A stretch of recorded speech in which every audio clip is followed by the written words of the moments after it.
sa ating binasa mula sa chapter ito tungkol sa biyaya ng ating Panginoon. Awa, pag-ibig ni Lord. Hindi na po tayo magtatagal. Mula sa verse number 1 to verse number 4, makikita natin, the Lord, what we can learn from here is this: the Lord deserves, nararapat lamang, the Lord deserves our thanksgiving, ang lahat ng ating pasasalamat because of His enduring mercy. It says in verse number 1, magbigay tayo ng pasasalamat sa Diyos sapagkat siya ay napakabuti at ang kanyang awa ay magpasawalang hanggan. The word Lord here, capital L-O-R-D, the personal name of God. And we must approach God as our Lord because we have a personal relationship with Him through our Lord Jesus Christ. My brother and sister in Christ, wala tayong pinakamalaking pagpapasalamatan sa mundong ito kahit wala tayong pera. Walang iba kundi dahil naligtas tayo. Meron tayong personal relationship sa Panginoon. And we can claim this verse, "Oh, give thanks unto the Lord. We are in Christ." Tayo ay may relasyon sa Ama. Siya ay ating tatay. Tayo ay kanyang anak. For His mercy endureth forever. Pag-ibig niya ay tunay, laging tapat kailanpaman.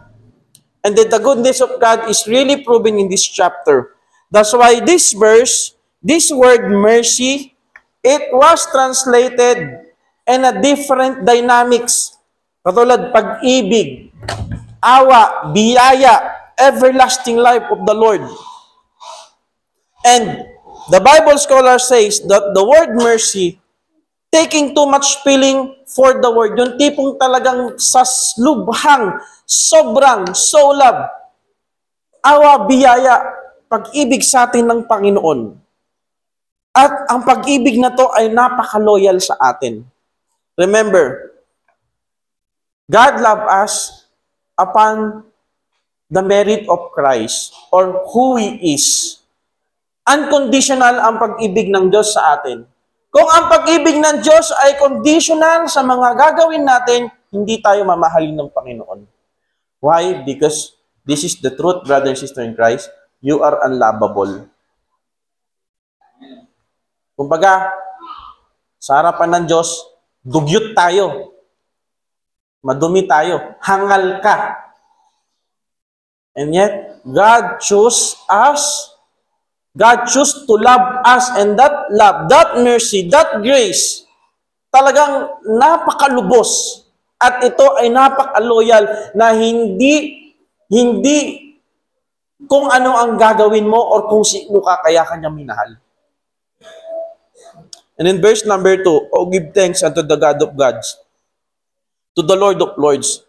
Kahit sino pang sabihin nila na sila ay Diyos, ito ang totoong Diyos. No. Ang ating Diyos na kinikilala, siya ang totoong Diyos at dapat bigyan ng ating mga pasasalamat. And in verse number 4, it says here, "Who alone doeth great wonders." Brother and sister in Christ, do we realize this verse?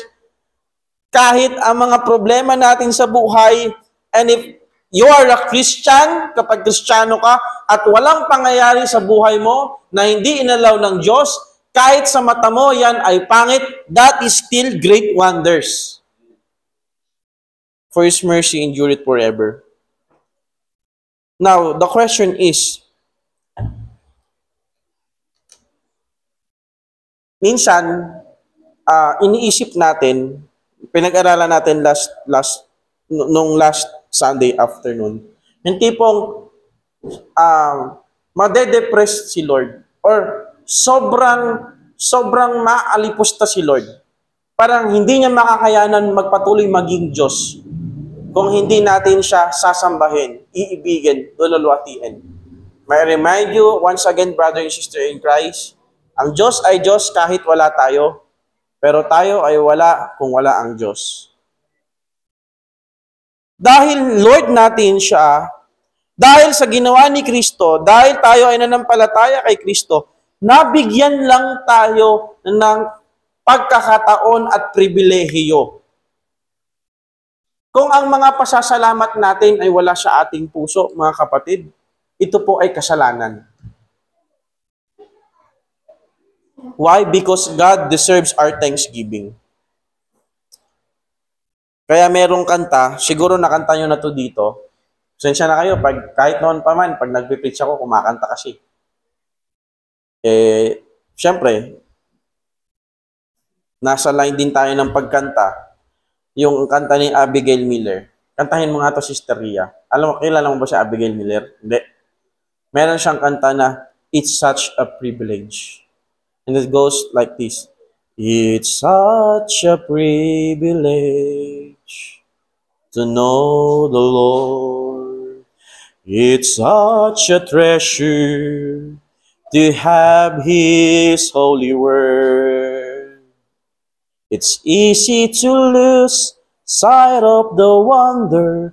Don't take it for granted anymore. It's such a privilege to know the Lord. Ang ganda, di ba? Ang daming pagkakataon sa buhay natin, pinagsasawalang bahala natin na pwede nating malaman si Lord. At hindi lang yon, pwede nating malaman si Lord at pwede natin siyang paglingkuran at ito ay pribilehiyo. Tayo ba ay thankful doon, mga kapatid? Maraming parts sa mundo, sa Vietnam, may schoolmates ako, nag-preach sa amin. When he preached, it really pricked our hearts. Parang nakakakonsensya. Parang, Lord, wala akong kwentang Kristiyano. Why? They cannot sing hymns.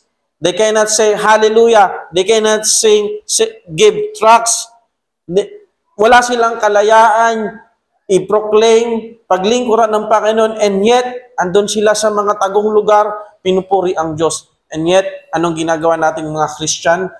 We just take it for granted. Yung privilege na binigay sa atin ni Lord. Pwede natin siyang malaman. Pwede tayong magpuri sa Panginoon.